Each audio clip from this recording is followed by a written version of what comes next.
Le podcast Déclic comprend les transitions pour vulgariser, ouvrir la réflexion et surtout donner envie d'agir.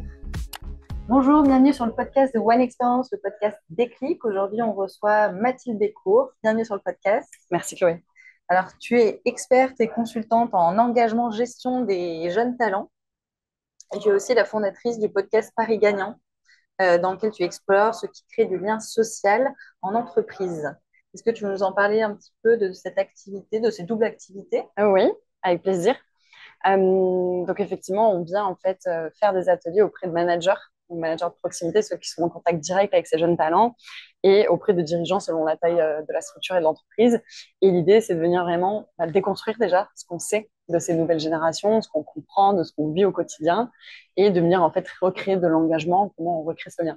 Et du coup, c'est vrai que je l'ai aussi décliné en podcast, un peu en média, Et oui, pour venir en fait rencontrer toutes ces personnes qui portent ces initiatives aussi en entreprise et qu'est-ce qui peut être fait et donner aussi des pistes de réflexion plus larges aux personnes qui nous côtoient. et tes invités, la plupart du temps dans ce podcast, c'est des managers ou c'est aussi des collaborateurs, des jeunes talents, justement? Pour l'instant, pas encore jeune talent, c'est en process. C'est majoritairement effectivement des RH, des dirigeants, des experts, tu vois, ça peut être des anthropologues, des sociologues qui étudient ces nouvelles générations, qui regardent ce qui se fait en entreprise, beaucoup de consultants aussi. Et ça peut être des entrepreneurs qui vont vraiment questionner toutes les initiatives RH, managériales qu'on va retrouver au sein des entreprises. Si vous voulez l'écouter, Paris Gagnant. Paris Gagnant, Paris, Paris sans S, ouais.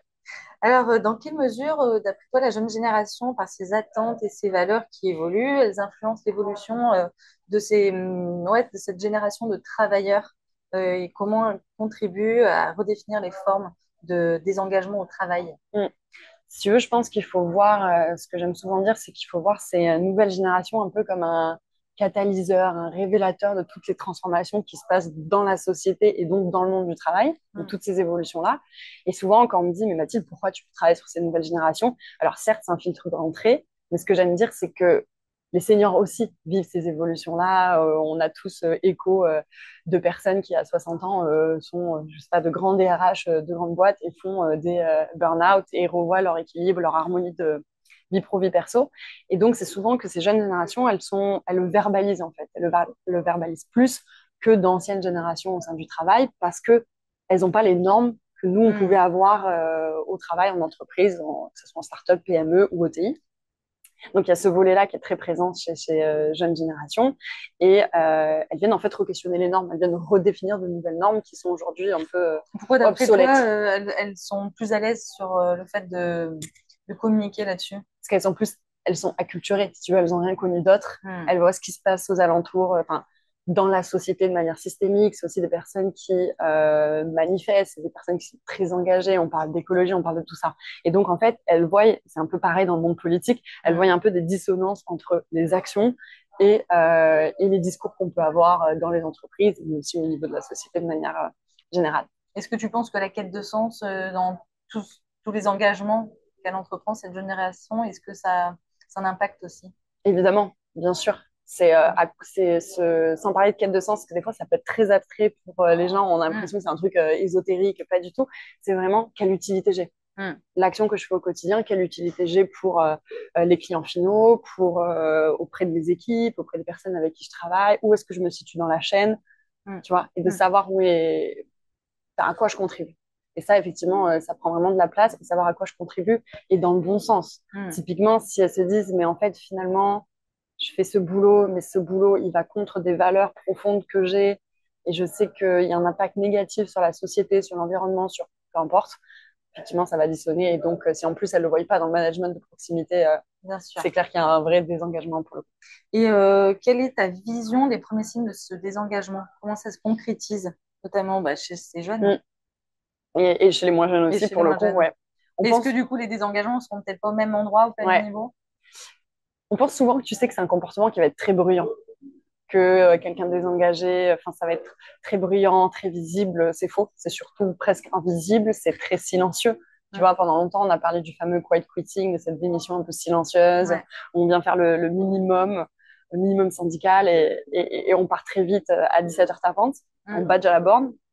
Ça va être très silencieux, ça va être, si tu veux, des comportements de retrait vis-à-vis du management, enfin, vis-à-vis notamment de ce manager de proximité. Ça va être moins d'implication dans le collectif, moins de proactivité, une baisse de la performance, mais ça reste quand même très subtil, c'est difficile à Mm. distinguer pour ces managers. Et oui, c'est tout le propos. Comment les managers, du coup, face à ça, ils détectent au Mm. bon moment. Tu attends une réponse?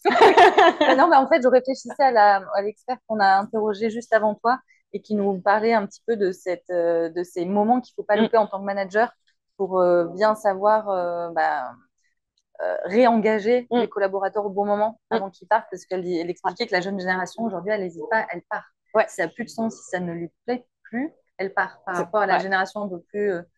Ce qu'on euh, disait avant, c'est-à-dire elle va le verbaliser, mais voilà, elle va le transmettre aussi après elle en va être dans action. l'action, dans le Ouais. mouvement. Ouais. Ce que vont faire ces seniors parce que il y a tout une culture, un enracinement, un environnement qui fait que puis la Ouais. situation aussi est différente. Ces jeunes-là, potentiellement, ils ont entre guillemets potentiellement que à gérer. Alors que dès que tu progresses dans la vie, tu peux être demain aidant, tu peux avoir une famille, tu peux avoir des personnes Mm. notamment des enfants, etc. Donc ça peut vite chambouler tout un écosystème de quitter son travail. Donc des fois, tu es un peu résigné. Mm. Et c'est une génération qui n'est pas résignée pour le coup, qui n'est pas résignée du tout.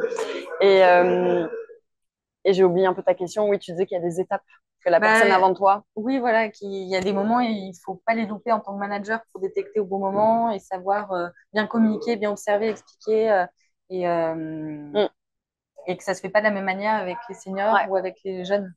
On s'est rendu compte en fait qu'il y avait un vrai besoin de feedback régulier, Mm. c'est-à-dire de feedback finalement très informel, quoi, autour du café et de manière très récurrente, Voilà, et ça peut pas quotidienne. être que l'entretien annuel Exactement. pour que ce soit Exactement. plus Ou même, récurrent. ou, sans parler d'entretien annuel, c'est-à-dire, oula, je détecte qu'il y a une baisse de la performance, je détecte qu'il n'est pas impliqué dans ce projet. Mm. Bon, on va faire un point. En fait, pas vraiment, parce que ça veut dire qu'il est déjà désengagé, on a manqué Mm. des étapes en amont. Donc, tu as ce volet-là où on parle souvent de ces managers qui doivent être dans une écoute active. Mais en fait, au-delà de parler d'écoute active, c'est surtout une écoute, écouter souvent. Écouter Mm. souvent, avoir toujours une porte oreille, enfin, la porte ouverte, mais une oreille attentive, et sur des questions très simples, en fait. Je me rends compte quand je vais justement dans des ateliers, tu as des personnes, des managers, qui connaissent très très peu, sans rentrer dans l'intimité, c'est pas la volonté, mais qui connaissent très peu de la vie de la personne. Et d'après toi, c'est vraiment un élément important C'est un pour élément bien important. manager Sans, aujourd'hui. ouais, c'est un élément important, c'est-à-dire que si ton collaborateur, tu sais pas qu'il est en train de vivre telle épreuve à titre personnel, en fait, certains diront, faut pas trop rentrer dans l'intimité. Sans parler d'intimité, c'est que ces personnes-là, on amène tous un peu de vie perso dans la vie Ouais, bien pro sûr. et comme on amène de la vie pro dans la vie perso. Genre, si tu rentres chez toi et que peut-être je t'appelle, peut-être tu vas décrocher. Tu vois, Mm. même si tu es en chemin pour rentrer à la maison. Donc, il y a ce volet-là. Donc, en fait, on peut pas, ça a un impact. Ce que tu vis, ça a un impact. Et ça, souvent, on se rend compte qu'il y a des mauvais signaux quand on se rend compte que le manager de proximité ou même les équipes de manière globale connaissent peu de leurs collaborateurs avec qui ils travaillent. Donc, ça crée un écosystème qui est pas trop dans la confiance. Alors, je t'entends parler de manager de proximité. Je ne sais pas si nos auditeurs connaissent tous ce terme. Est-ce Mm. que tu peux peut-être Ouais, l'expliquer? c'est un jargon pour pas dire grand-chose qui est juste finalement euh, le manager qui est au contact direct de la personne. C'est-à-dire, je parle pas de dirigeant, je parle pas de C-level, de CEO, de CFO, etc. Je parle vraiment de la personne qui a ses équipes et qui les voit tous les jours sur le terrain, au quotidien, etc.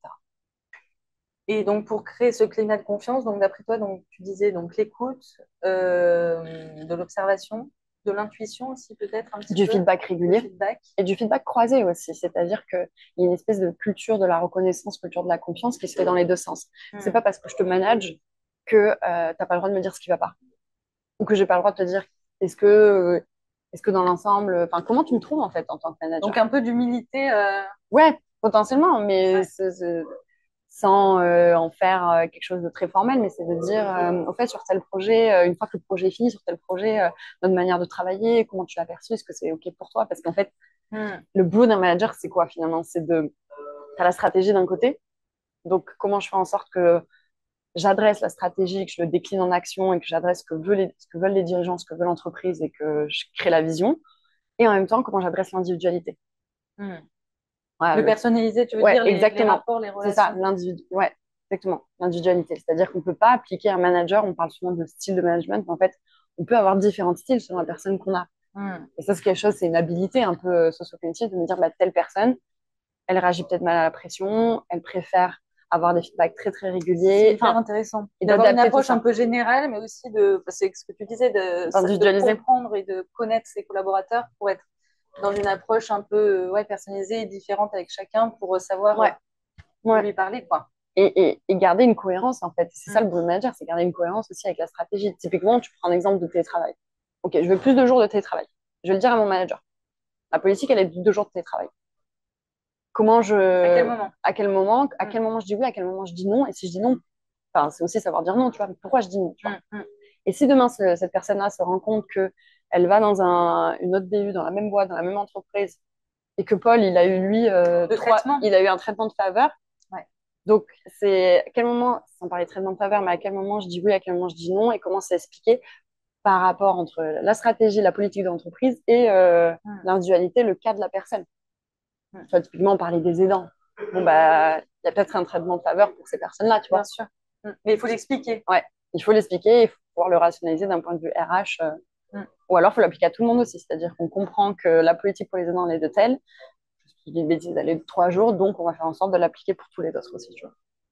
Pour l'avoir vécu dans différentes entreprises, enfin, pour l'avoir observé, c'est Observer, vrai ouais. que ça a son importance. Embarquer des équipes de manière pérenne Mm. et sur une longue durée. Sans créer d'inéquité aussi, Ouais, tu vois, dans les exactement. traitements. Ouais. Et dans ce contexte intergénérationnel en pleine évolution, parce que ça s'accélère quand même beaucoup sur plein de sujets en ce moment, comment tu perçois le rôle du manager aujourd'hui? Un bon manager, une bonne Mm. manageuse, comment elle l'incarne? J'ai oublié de mentionner quelque chose qui est quand même l'environnement. Mm. Tu vois, l'environnement vraiment d'une entreprise au-delà du manager, certes, il a sa responsabilité, mais au niveau d'un environnement, comment aussi les dirigeants euh, créer une entreprise qui soit apprenante, c'est-à-dire une entreprise où on a le droit de prendre des risques, où on a le droit de faire des erreurs, où on a une vraie culture un peu de l'aversion au risque, tout ça. Parce que ça, ces nouvelles générations, elles vont être aussi, elles ont des, comment dire, pas des capacités, mais elles ont une vraie agilité, une vraie flexibilité, elles savent faire autrement et Mm. elles veulent faire autrement aussi, puisqu'en fait, tout ce qu'on a déjà fait, parfois, ça n'a pas marché, Ouais, bien tu vois. sûr. Comme on a toujours fait comme ça, ben, c'est pas toujours vrai. Donc, il y a ce volet-là de créer déjà un environnement qui soit propice. Et ensuite, sur le management, tu vois, j'ai déjà oublié la question. Qu'est-ce qu'un bon manager? Qu'est-ce qu'une bonne manageuse? Comment elle l'incarne auprès de ses équipes? Parce que Parle de la j'imagine que cohérence. c'est un Ouais, bien apprentissage sûr. pour beaucoup. Ben, déjà, par de la cohérence, effectivement, tu vois, c'est ce qu'on disait entre la stratégie de l'entreprise et l'individualité, c'est la cohérence entre ses discours et ses actions. Mm. Donc, tu vois, en termes d'action, comment elle aussi, bah, elle va sur le terrain voir ses équipes, elle leur demande comment ça se passe, de quoi vous avez besoin et Mm. comment je peux vous aider. Je parlais de cette position d'humilité, j'ai pas forcément pris le terme d'humilité, mais c'est un peu ça aussi. C'est Mm. un bon manager, c'est bah, je mets aussi les mains dans le cambouis parce que je suis sur le terrain. Mm. En fait, je suis vraiment un espèce de facilitateur entre appliquer la stratégie, la vision et être sur le terrain et donc adresser l'individualité Mm. et être sûr qu'on est toujours en cohérence. Mm. Et donc forcément, s'il fait ça, il sera en cohérence entre action Ouais, bien sûr. et discours. Donc, de l'enthousiasme aussi, un peu de Mm. méthodo, de la constance, de la confiance en son équipe. Et puis, à mon avis, c'est déjà pas Ouais, mal. on touille bien. Et quelles sont, selon toi, les tendances un peu majeures en matière de courage managérial, de cohérence entre valeurs d'entreprise et pratiques managériales? Mm. Entre valeurs d'entreprise et Pratiques managériales. je pense qu'on a un peu déjà, enfin, on a répondu un peu à la Mm. question. Moi, je suis très attachée à cette entreprise apprenante où on valorise la proactivité, l'intrapreneuriat, le Mm. fait qu'on prend des initiatives, en tout cas qu'on propose des initiatives. Ouais. Et justement, ça peut être aussi une forme de désengagement quand on voit qu'il y a une personne qui n'a plus cet élan de proactivité. Ça ne veut pas dire que tout le monde doit proposer des projets, c'est pas ça l'idée, mais qu'en tout cas, on ne veut pas faire partie d'un collectif ou qu'on ne rebondit pas sur certaines initiatives. C'est une forme de désengagement, tu vois. Mm. C'est vrai que Euh, l'intrapreneuriat, on ne parle pas encore beaucoup, mm, je trouve. mm, Mais c'est vrai que c'est assez intéressant pour des salariés qui ont un système un peu entreprenante mm. d'être force de proposition d'une autre manière. Il y a plein d'initiatives qui sont faites sur ce volet-là, tout ce qui est un peu regard croisé. Et qui peut, des fois, elles peuvent être vraiment insufflées par des grands dirigeants Mm. en haut. Il y avait une initiative qui a été faite chez Accor, je ne sais pas si c'est Accor Hôtel ou s'il y a différentes filiales, mais en tout cas, il y avait le PDG Sébastien Bazin qui avait pris des jeunes dans son entreprise, donc des jeunes talents, etc. Il leur avait donné les mêmes insights, les mêmes infos que leur comité de direction. Et pendant, je crois, 18 mois, donc 1 an et demi, c'est quand même conséquent, ils se réunissaient. Donc ces jeunes se réunissaient d'un côté, ils faisaient leur propre comité de direction en miroir avec le vrai COMEX. Et donc ils avaient toutes les infos stratégiques, politiques, confidentielles, etc. de tout ce qui se passait. Et ils y répondaient. Et donc, en fait, en parallèle, on a vu, quand après ils sont allés rendre leurs travaux au vrai COMEX en place, ils ont vu, en fait, d'autres manières de penser, d'autres manières de voir. Oui. Donc ça, c'est un peu cette notion aussi intrapreneuriale qui vient pas que du collaborateur. Chacun a sa responsabilité, qui, pour le coup, venait, tu vois, d'en haut, quoi. Les regards croisés. Ouais. Ouais, c'est le regard croisé. C'est de dire, aujourd'hui, je suis manager, je réponds à telle problématique comme ça. Tiens, comment feraient mes équipes sur le terrain? Et en plus, ça peut ouvrir des vraies vocations, tu vois, sur d'autres fonctions, d'autres évolutions de carrière. Oui, Et, bien sûr, c'est et vrai. de la reconnaissance, en fait. Ce que ça a fait sur ces jeunes, ils avaient moins de 35 ans, je crois, chez Accor Hotel. Ça crée une vraie vague de reconnaissance. En fait, Alors, on on a me fait besoin, Ouais, tu l'observes, cette ouais, génération, cette jeune génération, bien que les seniors aussi, ouais. hein, mais cette reconnaissance, Elle elle est en a besoin. importante. Elle est Elle importante. porte. Elle est importante et elle se fait de manière, on parlait de régularité, de constance, elle se fait de manière constante. J'avais un manager qui souvent, quand on fermait son ordi après une réunion lambda, enfin lambda ou pas, ou une négociation, peu importe la réunion, en fait, c'est une des premières questions qu'il me posait, et ça de manière assez récurrente, ça doit être une espèce d'automatisme chez lui.